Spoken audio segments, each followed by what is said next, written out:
What happened to Thanos' brother? Where's HYDRA? And just what the heck was going on in Secret Invasion? You've got the questions, and we, don't have the answers, because nobody does. Many fans hoped that Secret Invasion would become Marvel's next big plotline following Avengers Endgame. Alas, rather than adapt the comics' huge crossover series for the big screen, Marvel scaled down the story and turned it into a pretty awful TV miniseries. Still, you can't say it wasn't ambitious, as Secret Invasion brought in major characters like Claret, the Super Skrull, and the Skrull villain known as Gaia. Gaia is given the powers of several Marvel heroes and villains, including Drax, Thanos, Hulk, Cole Obsidian, Korg, Abomination, Thor, Captain America, and Captain Marvel, and over the course of the story, she eventually switches sides. After allying herself with Agent Falsworth, Gaia then disappears at the end of the series, headed off to parts unknown. Like so many other MCU projects, Secret Invasion was clearly planned to set up further movies and TV shows. Because it was annihilated by reviewers and fans, however, it's unlikely we'll ever get a satisfying follow-up. Nevertheless, an alien hero with godlike powers leading an army of Skrulls alongside a British spy seems like too big of a story to just leave by the wayside, so never say never. Moon Knight was one of the most exciting new Marvel projects in the last few years, not least because it finally introduced the supernatural world to the MCU. Known for his multiple divergent personalities, Moon Knight is nothing like Marvel's more mainstream heroes, as he often flits between hero, villain, and innocent bystander. Indeed, the final scene in Moon Knight properly introduced the character's hitherto unseen third persona, cab driver Jake Lockley. Meet my friend, Jake Lockley.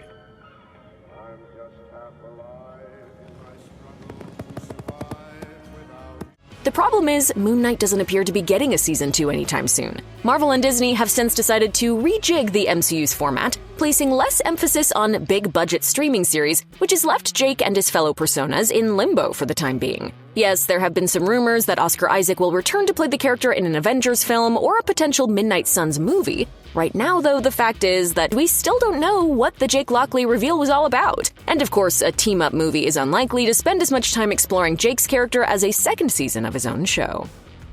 Iron Man 2 gets a lot of criticism from fans, and rightly so. The script was rushed, the villain is underdeveloped, and the movie spends way too much time on setting up future MCU projects. But it wasn't all bad. One of the more interesting aspects of the story was the idea of a technological arms race caused by Tony Stark's invention of Iron Man.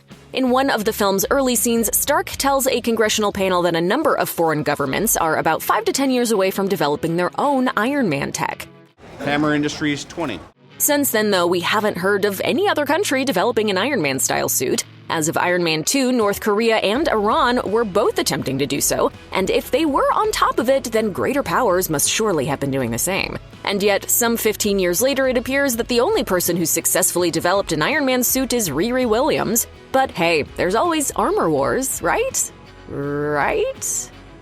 The MCU's version of HYDRA debuted in Captain America: The First Avenger, in which it was led by the dastardly villain known as Red Skull. Hail Hydra.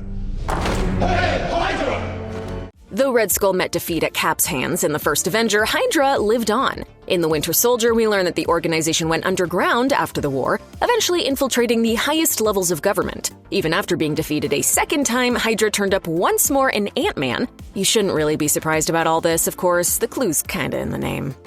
Cut off one head, 2 more shall take its place.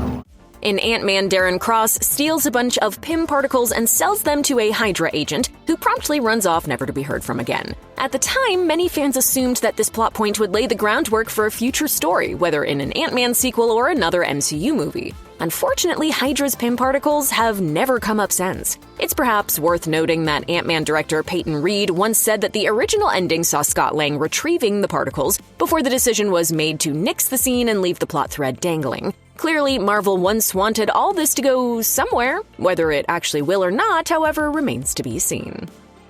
Eternals was one of the most ambitious projects in the history of the MCU. Led by a cast of major A-list stars and helmed by Oscar-winning director Chloe Zhao, the movie's story also changed the very nature of the MCU. By introducing an ancient race of superpowered beings who have lived on Earth for millennia, Eternals opened up endless narrative possibilities for the franchise. But when the movie flopped, both critically and commercially, Marvel put the kibosh on just about every plot thread it had opened.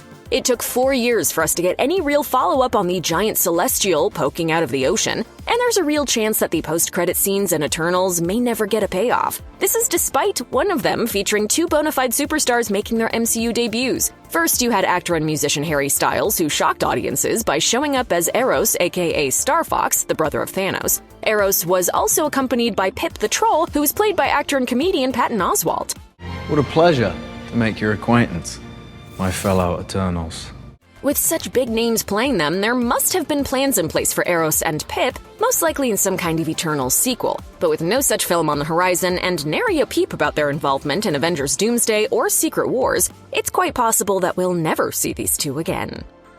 There's been a lot of chatter about the possibility of Spider-Man and Venom facing off in the MCU. Sony's Venom franchise was a huge success for the studio, which led many to wonder whether these arch-frenemies would finally clash on screen. And Venom Let There Be Carnage teased just that when Eddie Brock was transported into the Marvel Cinematic Universe. But that scene was immediately reversed in Spider-Man No Way Home, as Brock and the symbiote were transported back to their own world.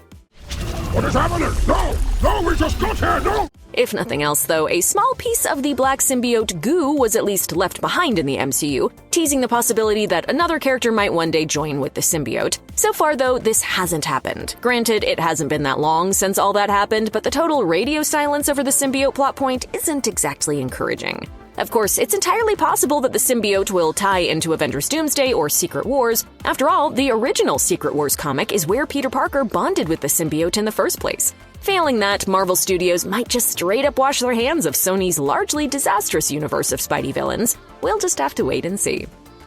It's probably fair to say that She-Hulk Attorney at Law was one of the MCU's more divisive releases, with some fans lambasting the series even as critics gave it solid reviews. Some of these fans piled on the show's unimpressive CGI and focus on meta-comedy, while others simply didn't like the show's more serialized form of storytelling. There were also plenty of head-scratching plot beats, a few of which seemed to be teasing something big, but like Eternals, the series' uneven reputation could mean we'll never see those beats paid off. One of these plot points concerns Emil Blonsky, aka the Abomination, who heads off to Kamar-Taj with Wong at the end of the series. Since that happened, we've had multiple projects that could have logically included or at least mentioned Blonsky, such as Thunderbolts and Captain America Brave New World, but those stories came and went with barely a mention of the character. Could he show up in Avengers Doomsday or Secret Wars? Anything is possible, obviously. Right now, though, it's impossible to know how Marvel originally planned to follow up on that scene.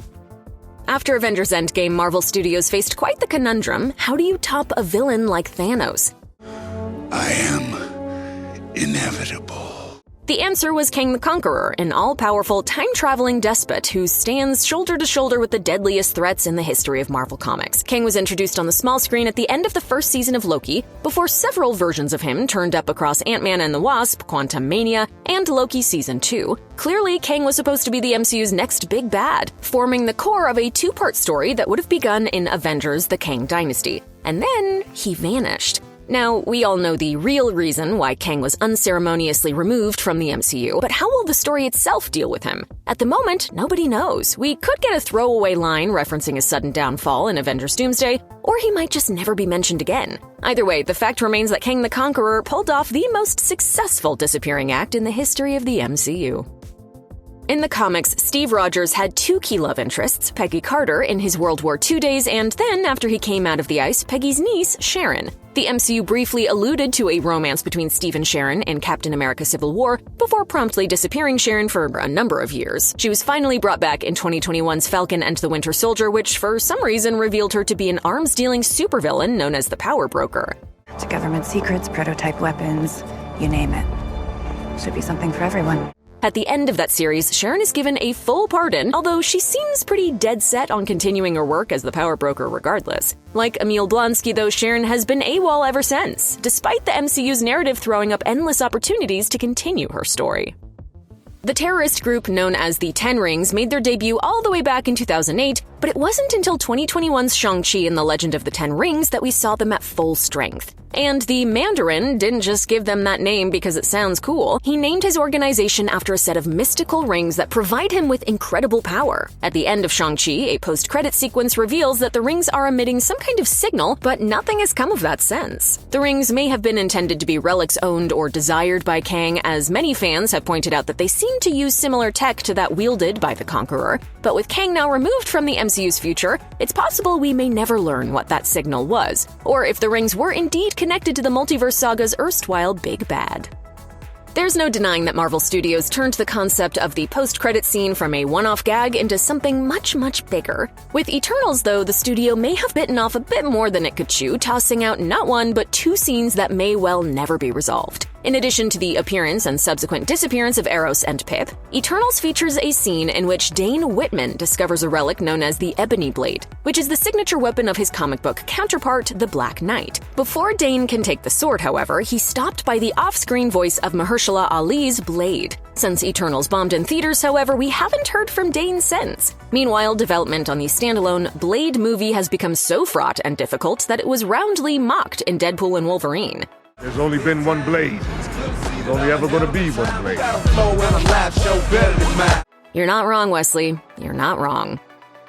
In Thor: The Dark World, a comic relief character got her own comic relief sidekick. Darcy Lewis, Jane Foster's humorous intern from the first Thor film, got an assistant to help her lug things around in the form of Ian Bothby. The two have a mildly conflict-ridden dynamic throughout the adventure before abruptly kissing during the invasion of London by the Dark Elves. Ian's role in the MCU was extremely short-lived. He, like Jane and all of Thor's Earthbound cohorts, did not return for Thor Ragnarok.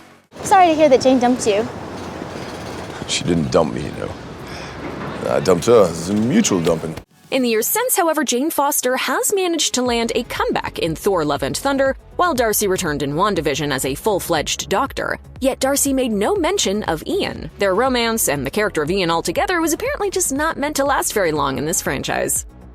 At the end of Iron Man 2, weapons manufacturer Justin Hammer is arrested by police officers. As this happens, he calls back to Pepper Potts that it isn't over. I'm gonna be seeing you again real soon.